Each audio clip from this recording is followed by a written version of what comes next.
तर पालकची भाजी म्हटलं की अगदी लहानांपासून मोठ्यांपर्यंत सगळेच नाकं मुरडतात. मग जर तुम्ही त्यांना अशा पद्धतीने चमचमीत चटपटीत पालक मटारची भाजी एकदा बनवून दिले ना, सगळेच पोटात चाटून पुसून खातील याची मला खात्री आहे. तर नमस्कार, मी प्रतीक्षा पुन्हा एकदा आपल्या सर्वांचं आपल्या लंबोदर किचनमध्ये मनापासून स्वागत करते.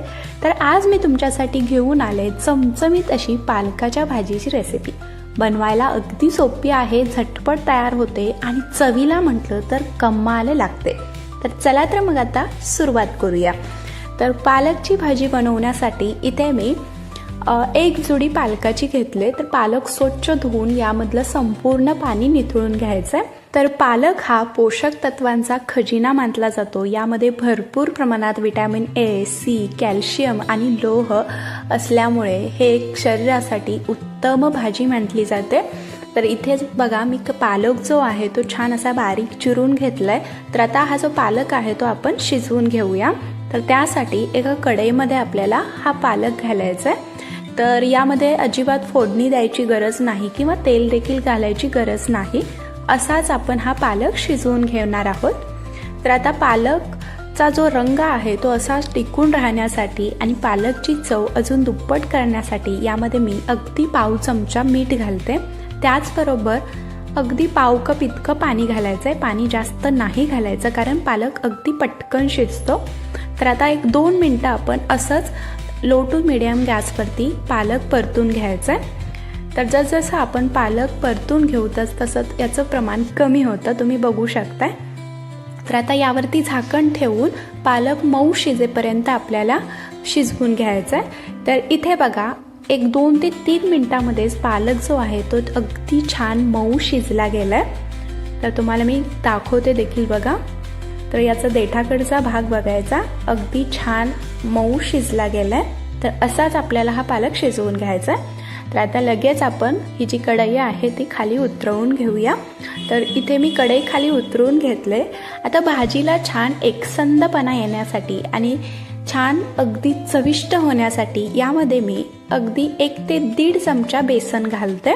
आणि आता हे जे बेसन आणि पालक आहे ते आपल्याला छान असं मॅशरने मॅश करून घ्यायचं आहे. तुम्ही हाताने सुद्धा हे मॅश करून घेऊ शकता. तर बेसन घातल्यामुळे काय होतं, भाजीला छान एकसंधपणा येतो, दाटसरपणा येतो आणि चवीला देखील अगदी कमाल लागते. तर इथे मी भाजी जी आहे ती छान मॅश करून घेतले. तर आता ही भाजी आहे मी एका दुसऱ्या ताटामध्ये काढून घेते, कारण आता याच कढईमध्ये मी भाजीला फोडणी देखील देणार आहे.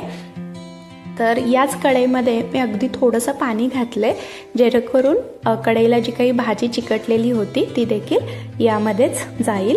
तर आता याच कढईमध्ये आपल्याला 2 ते 3 चमचे तेल घालायचं आहे. तेल तुम्ही तुमच्या आवडीनुसार कमी जास्त करू शकता.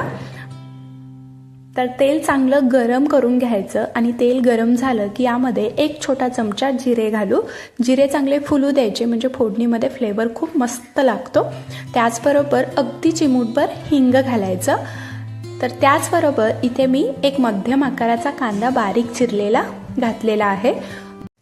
2 हिरव्या मिरच्या अशा मोठ्या मोठ्याच कट करून घेतल्यात, म्हणजे आपल्याला बाजूला काढता येईल. तर आता हा जो कांदा आहे तो आपल्याला हलकासा परतून घ्यायचा आहे. तर ही जी भाजी आहे बनवायला अगदी सोपी आहे. अगदी पालक न खाणारे सुद्धा आवडीने पालकाची भाजी खातील याची मला खात्री आहे. तर इथे मी 1-2 मिनटं कांदा हलकासा मऊ होईपर्यंत परतून घेतलाय.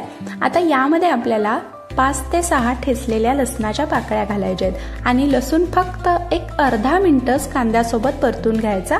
हलकासा अर्धा कच्चाच लसूण ठेवायचा. तर लसूण देखील मी कांद्यासोबत छान परतून घेतलाय. आता लगेच आपण यामध्ये 1 छोटा टोमॅटो अगदी बारीक असा चिरून घालायचा. त्याचबरोबर टोमॅटो लवकर मऊ होण्यासाठी इथे मी आत्ताच चवीपुरतं मीठ देखील घातलंय. तर आता टोमॅटो हलकासा मऊ होईपर्यंत चांगला असा परतून घ्यायचा. तर या पालकाच्या भाजीमध्ये टोमॅटो घालणं पूर्णपणे ऑप्शनल आहे. तुम्हाला जर आवडत नसेल तर नाही घातला तरी देखील चालेल. तर इथे मी टोमॅटो देखील छान मऊ करून घेतलाय. आता यामध्ये आपण अर्धी वाटी इतकं ताजं मटर घालायचं. तर जर तुमच्याकडे ताजं मटर नसेल तर फ्रोझन मटार देखील इथे वापरू शकता. तर आता मटर देखील मी व्यवस्थित एकदा चांगलं मिक्स करून घेतलंय. आता यावरती झाकण ठेवून फक्त 1-2 मिनिटं याची वाफ काढून घेऊ. तर इथे बघा, याला वाफ काढून घेतल्यामुळे मटर अगदी छान मऊ झालेला आहे. आता यामध्ये आपण काही मसाले ॲड करू. त्यामध्ये इथे मी 1 छोटा चमचा धनेपूड, पाव चमचा हळद, अर्धा चमचा काश्मीरी लाल तिखट. तर हे जे तिखट आहे ते अजिबात जास्त तिखट नाही, फक्त मी रंगासाठी वापरते. त्याचबरोबर 1 चमचा अगदी गच्च भरून कांदा लसूण मसाला घालते. तुमच्याकडे जो कोणता साठवणीचा मसाला आहे तो तुम्ही यामध्ये घालू शकता. तर आता हे जे मसाले आहेत ते आपण 1 अर्धा मिनटं असेच परतून घेऊ, म्हणजे मसाल्याचा जो कच्चापणा आहे तो कमी होईल. तर मसाले परतून घेतले की यामध्ये अगदी 2 ते 3 छोटे चमचे पाणी घालायचं, म्हणजे मसाले छान परतले जातात आणि अगदी छान शिजले देखील जातात.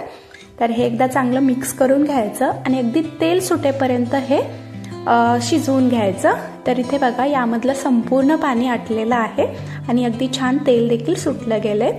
आता यामध्ये आपण जी भाजी मॅश करून घेतलेली ती घालू आणि हे देखील या मसाल्यासोबत एकदा मिक्स करून घेऊया. तर ही भाजी जी आहे ती मला थोडीशी घट्टसर वाटते, म्हणून मी आणखीन यामध्ये थोडंसं पाणी घालते. तर ज्या ताटामध्ये आपण भाजी काढून घेतलेली त्याच ताटामध्ये मी थोडंसं पाणी घातलं, म्हणजे ताटाला जी काही भाजी चिकटलेली ती देखील वाया जाणार नाही. तर पाणी घातल्यानंतर एकदा ही भाजी हलवून घ्यायची. तर आज आपण ही जी पालकची भाजी आहे ती अगदी चटपटीत बनवणार आहोत. त्यासाठी इथे मी अगदी छोटीशी चिंचेचा तुकडा घातलाय. त्याचबरोबर अगदी थोडासा यामध्ये गूळ घालायचा. तर असं चिंच गूळ घातलंय ना, भाजीची चव मस्त लागते आणि अगदी चटपटीत लागते. तर आता यावरती झाकण ठेवून फक्त 1-2 मिनिटं आपण ही भाजी शिजवून घेऊ. तर इथे आपली ही चटपटीत चमचमीत अशी पालक मटारची भाजी तयार झालेली आहे.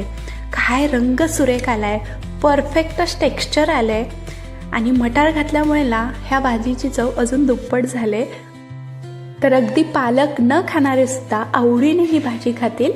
तर गरमागरम नान, फुलके, चपातीसोबत, भातासोबत अगदी मस्त लागते ही भाजी.